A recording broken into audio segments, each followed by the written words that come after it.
সুকুমার রায়ের লেখা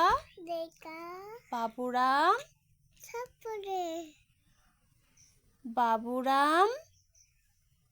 বলো সাপুরে সাপুরে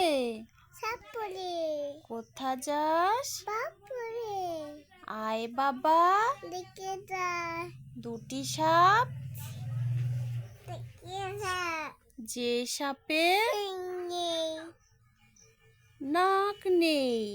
ছোটে না কো কাউকে যে করে না কো মারে না কো ঠুস ঢাস নেই কোনো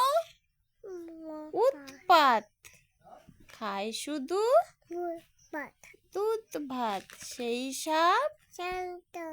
গোটা দুই তেড়ে মেরে করে দেব